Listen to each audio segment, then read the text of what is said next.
Bao Island Storyteller, Journey to the West. Hey kids, welcome to Bao Island. On Bao Island, every story has a taste. Today's taste is steaming volcanic creek and silky hot spring tofu. This episode, we're in Beitou Hot Spring Park. Today's story, Erlang versus the monkey. Welcome back to the Bao Island bus. I've parked us at the edge of Beitou Hot Spring Park, in the north of Taipei City. Beitou sits at the foot of Qixing Mountain, that's the highest peak on the whole Taipei side of Yangmingshan, a dormant volcano.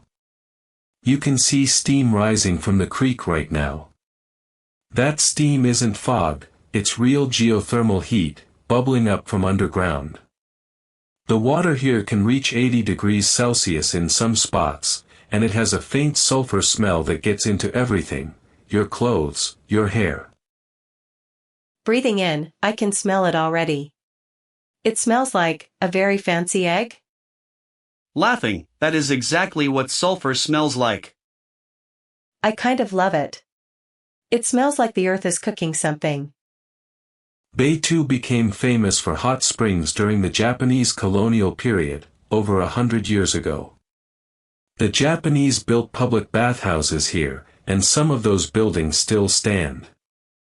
It became the place where people came to rest, to heal, and to warm up after a hard week.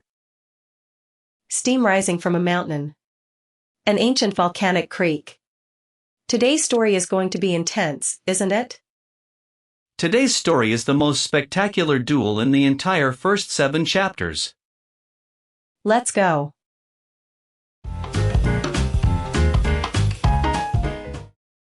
There's something rising from this creek, volcanic mineral water and the ghost of 1,000 soakings, so soft and clean it feels like the mountain dissolved itself into food. Excited, what is it? Tell me. Take a guess. Mouth full, let me take a bite first.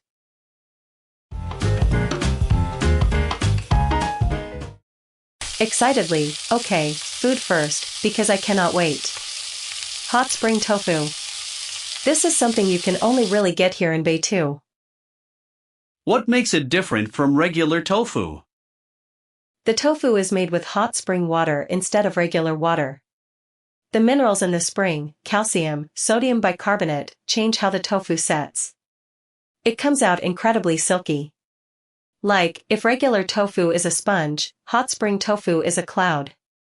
It's whiter, smoother, and it has this faint mineral sweetness that you can't get anywhere else.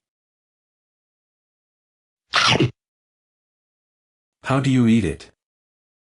Just a tiny dip of soy sauce with a little ginger. That's all it needs. You don't want to cover the flavor, you want to taste the spring. One bite and you feel like the mountain made this just for you. Food that tastes like its place. That's the best kind. Mouth full, quietly, okay. I'm ready. Tell me about the duel.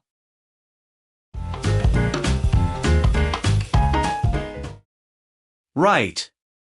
Quick catch-up for anyone just joining us. Son Wukong has been causing trouble in heaven for a while now.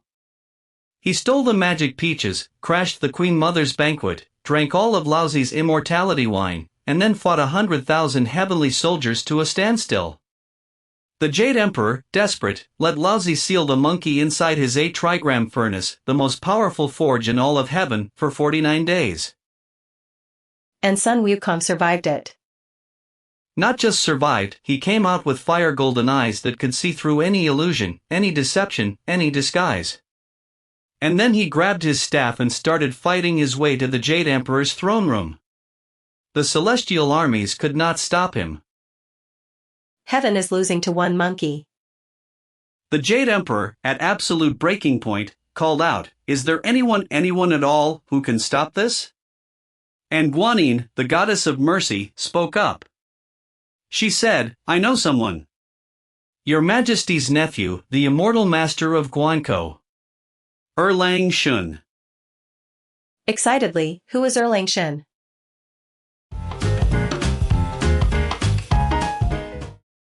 Erlang Shen, the Three-Eyed God of Guankou. He has two regular eyes and a third eye in the center of his forehead that can see through any disguise. He commands a force of 6 brothers and 120,000 divine soldiers. He wields an 8-sided divine club. He has a celestial hound that can bring down any enemy. And here is the important detail, he is son Wukong's cousin. Wait, cousin? They share the same divine lineage on their mother's side. This is a family fight. That makes it so much worse. Erlang descended from his mountain with his army and his hound, found son Wukong outside the gates of heaven, and called out, "Which one of you is the great monkey sage?" "I am Erlang Shen of Guankou. Let's fight." No greeting, no hello, cousin? Not a word of it. Son Wukong looked at him, this tall, three-eyed god with a shining club and a heavenly army, and thought, finally, someone worth fighting. He flew forward with his golden staff raised. Excitedly, here we go.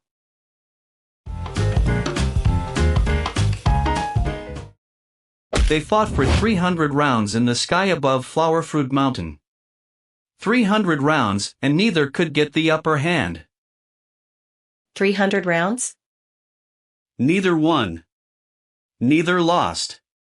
But son Wukong had a plan. He pulled a handful of his own hair, blew on it, and the hairs became hundreds of clone monkeys, all waving staffs, surrounding Erlang's soldiers. Clone army. While the clones confused the soldiers, son Wukong shrank himself down to the size of a sparrow and hid in the grass. Erlang's third eye swept the battlefield and spotted him instantly. He transformed. Into what? A hawk. Wings out, talons forward, diving straight at the sparrow. Dramatically, oh no. Hawk eats sparrow. Son Wukong felt the wind of the talons and transformed again. He became a fish and dropped into a nearby river. From sparrow to fish. That's brilliant. Erlang landed on the riverbank, looked into the water, his third eye found the fish and transformed into a heron. Long neck, sharp beak, standing over the water, waiting. Heron eats fish. What does he do now? Son Wukong became a water snake and dove into the reeds at the river's edge. Snake hides in reeds.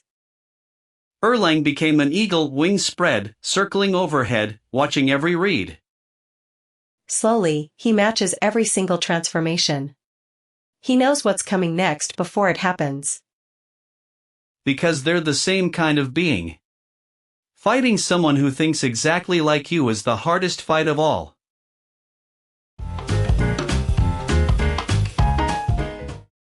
Son Wukong decided to try something completely different. He spotted a small village temple at the edge of the forest. He transformed, not into an animal this time, but into the temple itself. His body became the stone walls, his teeth became the temple doors, his eyes became the windows. He sat there, completely still, looking like an ordinary roadside shrine. He turned into a building? Erlang flew overhead, searching, and suddenly his third eye stopped on the temple. He landed, walked slowly around it, examining it. He muttered, "Strange. Every other animal flees when it transforms. This temple can't run. But look, the eyes are round.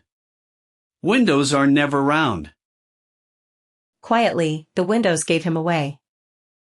Erlang said, "If I knock on the door, the mouth opens. If I smash the windows, the eyes are hurt. I'll start by kicking the back wall." Laughing, he was going to kick the temple? Son Wukong couldn't let himself be kicked.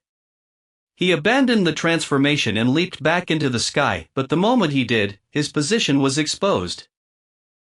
The disguise was perfect, but he couldn't hold it. Exactly. The best disguise in the world fails the moment you move.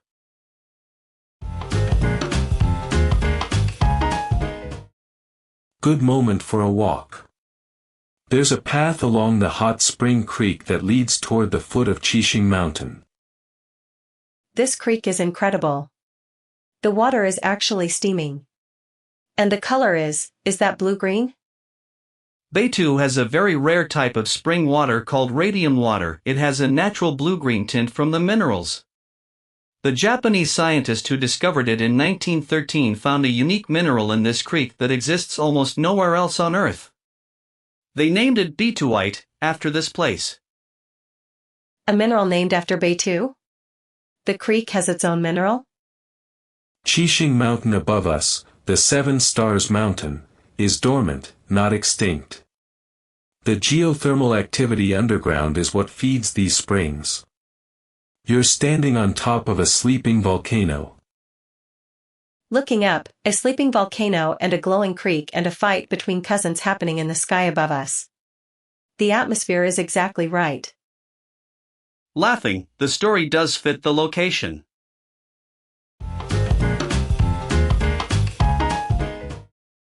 Excitedly, scallion pancake. There's a street cart right here and the griddle is sizzling. The smell is traveling all the way down the path. Okay, so scallion pancake is a flatbread. The dough has chopped spring onions and sesame oil folded into it in layers. Then it goes onto a flat iron griddle and gets pressed down and cooked in a little oil until both sides are golden and blistered.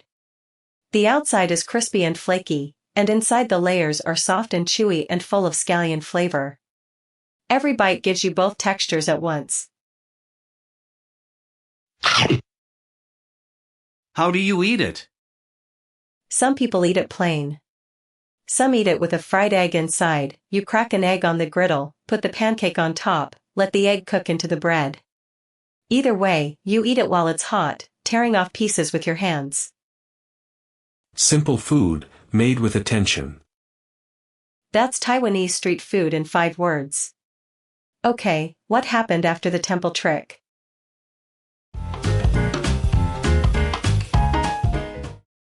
Back in heaven, everyone had gathered to watch the battle. The Jade Emperor, all his court officials, and Guanyin herself were observing from above. The fighting between Sun Wukong and Erlang had gone on for so long that neither side could end it cleanly. Was Erlang winning? They were matched. Erlang was the only fighter in all of heaven who could keep pace with Sun Wukong's transformations, because Erlang himself was a master shapeshifter. But Sun Wukong was stronger. And there was the problem of the clones still fighting below. So what did Guanyin do? Her attendant, the monk Huiyan, said, "Shall I go down and help?" Guanyin paused. She said, "No. Erlang's weapons are powerful but rough. If you go in, the fight becomes more chaotic." She looked at the battle below. Then she reached for the pure glass vase she always carries, the one filled with holy water. Quietly, what was she going to do with it? She raised it over the battlefield and dropped it. Excitedly, she dropped it? Not through. Just let go. The vase fell from heaven and struck Sun Wukong on the head. Not enough to destroy him, but enough to stun him, make him stumble, slow him down by one breath. One breath was enough? Erlang's celestial hound had been waiting for exactly that moment. The moment Sun Wukong wobbled, the hound leaped forward and bit his leg. Sun Wukong went down. He was beaten by a dog? He was beaten by a very precise combination of 3 things: a distraction from above, a brother he couldn't match forever, and a dog who had better timing than anyone.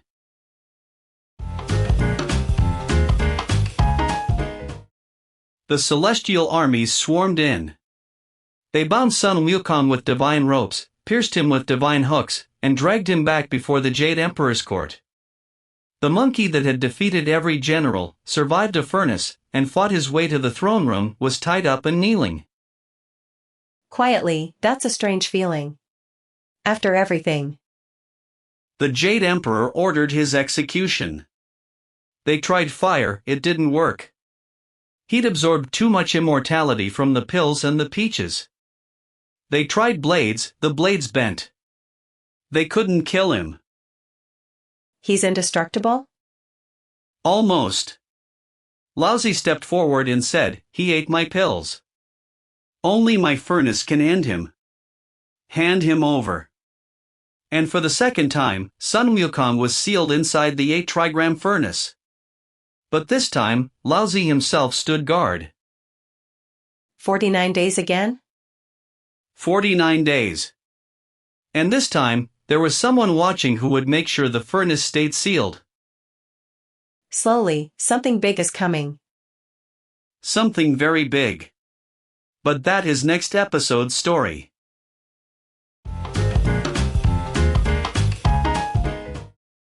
Bridge, why does Erlang have a third eye?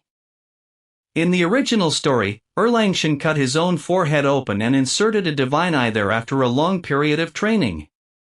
The third eye can see through any transformation, any illusion, any false appearance. It's not a weapon, it's perception. The ability to see what's actually there, rather than what something wants you to see. That's why Sun Wukong couldn't beat him with tricks. Every transformation the monkey tried, hawk saw through it. Heron saw through it. Eagle saw through it. Temple walls, the third eye spotted the wrong-shaped windows immediately. You can't deceive someone who sees clearly. Sun Wukong's whole power is his cleverness, his ability to change, to become something else, to escape. But Erlang just sees it. The most dangerous opponent isn't the strongest.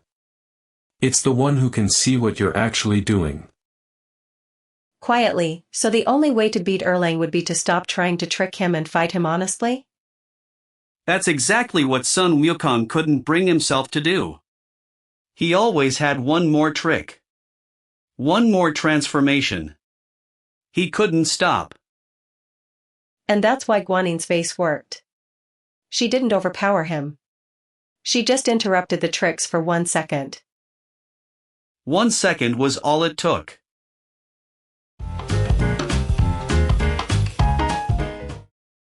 If you come to Beitou, there's a trail from here up Qixing Mountain, 1,120 meters above sea level. It's the highest point you can reach in the Taipei Basin. From the top on a clear day you can see the ocean to the north, the whole city to the south, and all the volcanic peaks of Yangmingshan around you.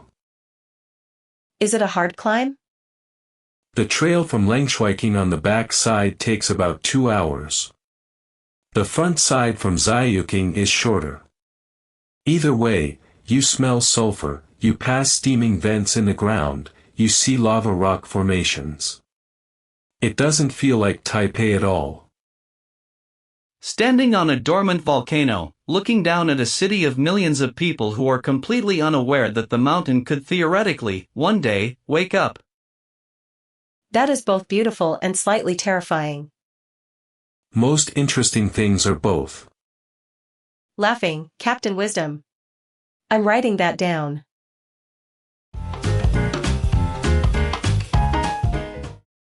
I keep thinking about this fight. Sun Wukong has 72 transformations. He can become literally anything. So why did Erlang win? What do you think? Because, having the ability to change into anything isn't the same as knowing when to stop changing? Go on. Like, he kept transforming. Sparrow, fish, snake, temple. Each one was smart. But he couldn't hold any of them long enough because he kept reacting. He was always 1 step behind. Erlang was calm. Erlang waited. Erlang's third eye gave him information. But what made him dangerous was what he did with that information. He was patient. He transformed once to match Sun Wukong's shape and then waited for the monkey to exhaust his options.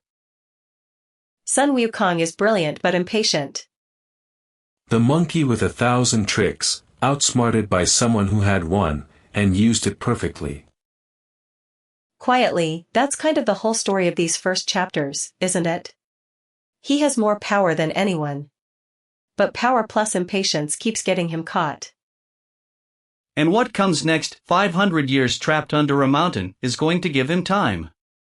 A lot of time to wait.